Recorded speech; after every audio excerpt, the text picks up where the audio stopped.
going to the gym and being active also helps motivate you more to have a better diet.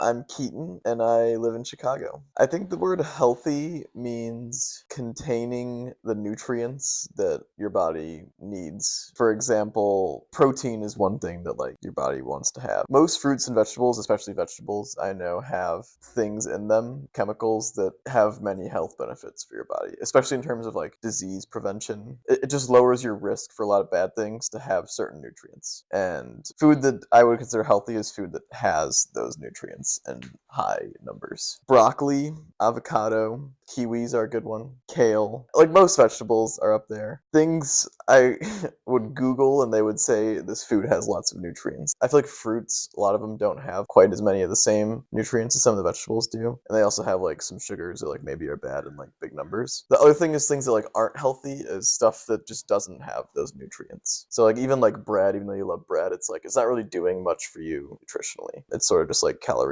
or like a lot of those other simple sugars. Like those are fine, not bad for you, but I don't think they're like giving you like the sort of nutrients that I would like think about with something being healthy. Just like Googling things. I feel like you like grow up, you kind of get like the food pyramid, which is like you kind of have like a rough idea as a like child of like what's supposed to be healthy and what's not. Then I feel like I like have sort of refined that idea just from like modern Google. It's also fun like when you decide to eat a healthy food to like see what it's doing for you. So like I started eating kiwis a lot one time, and so I'll just Google like what kiwis have that's good for you. I think initially one of the big reasons I've like been on Google looking into the health of food came from sort of just like lifting weights and getting started with that back in college. Like a huge part of building muscle is what you eat in your diet and like getting enough protein to make that happen. So a lot of my knowledge of the nutrition value of foods comes from a place of after the gym, what should be my diet be to like make what I just did in the gym worth it, get the most out of what I just did in the gym, make sure that time I spent there is efficient. And I also think when you do that, like when you go lift and try and like take care of your body in that way, it motivates you much more afterward to eat healthier. Like I know personally for me, if I've like been injured or like have a lot of stuff going on in my life where I'm not going to the gym, I'll sort of just kind of eat whatever. But as soon as I have that first day back at the gym where I spend an hour working hard to like try and lift, afterward I'll want to have a more nutritious meal with more protein, try and get those nutrients because I know they're like more effective then at sort of building muscle. I feel like I always have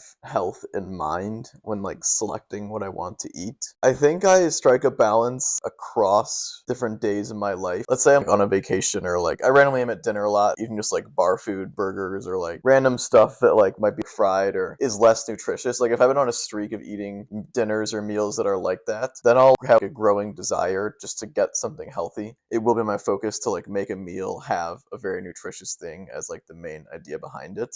So I think for the most part, I'll just eat whatever I find to be the tastiest, unless I'm like due to have something good. Lately, it's tougher because I get like my lunch catered at work, so I just eat whatever's there, which usually is decently healthy stuff, but sometimes it's not as much. Now, cooking is definitely a big one. I think meal prepping is sort of a way around that. Yeah, I think so. I feel like it's just like a very simplistic idea, and I also feel like food science has like come further since like 20 years ago when I was like a little kid. I feel like especially fruits or like an apple or like those things are good for you, but I don't think they're actually as good for you as you're like led to believe as a kid. I also don't think that the things that are like bad for you, like donuts or cake or something, are actually like actively as bad for you as you might think as a kid. I mean, all they are really is just more calories you're getting that don't have nutrition. It's not actually like harming you, I wouldn't say. I think you're just like using up your calories on stuff that isn't nutritious. So you could have had a more nutritious thing, but you didn't, which is fine. So I never eat breakfast.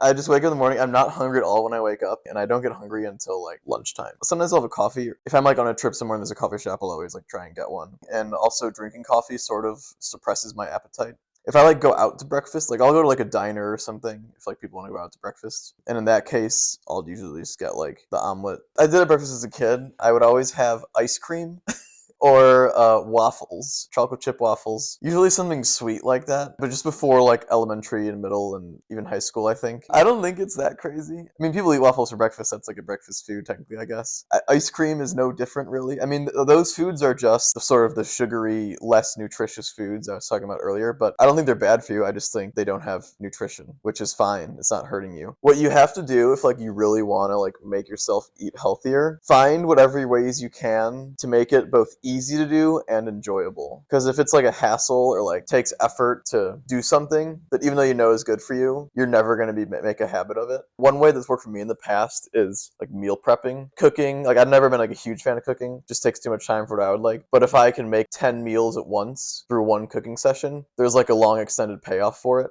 I talked to this primary care, I don't know what kind of doctor, but he said something to me that really stuck with me, and that he said that eating high quality, good ingredients and like nutritious food is worth whatever money it costs. Even if like it sort of stretches you thin a little bit, just having good food be a part of your diet has so many health benefits and extends your life so much that if you think about it, like the money it costs, even though it could be a lot, is completely worth it.